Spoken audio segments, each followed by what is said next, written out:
Caroline, you were one of the lead authors on the Pathways publication evaluating the impact of formation. Yes. What gap do you think this new resource fills in the sector? The new resource is an interesting one in that it's answering a question that people ask all the time.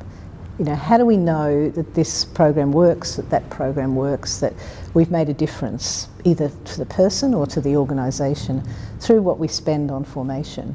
And I think the document is interesting because it begins by defining what formation is, why it's important, and then it gives some really practical ways that you might, like some case studies, for example, it takes pilgrimage and says, okay, how do you know a pilgrimage has had the effect that you wanted it to have on the people that you've paid to go and be part of that experience?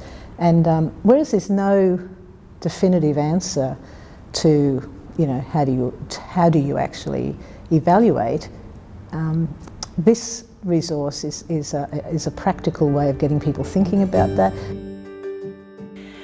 Mike, this resource evaluating the impact of formation, what value do you see in it?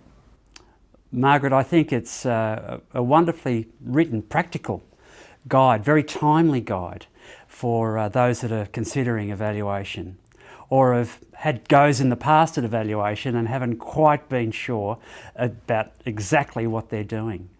For me, it talks very clearly about the what, the why and the how.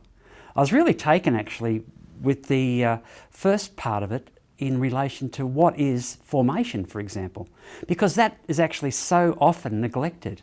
People find it very difficult to define, or it's presumed that everybody knows what formation is, when in fact there's some subtle aspects to it. So that's a plus for me. I think that the aspect or the thrust that you've taken with looking at it from an individual and an organisational dimension is very, very noteworthy.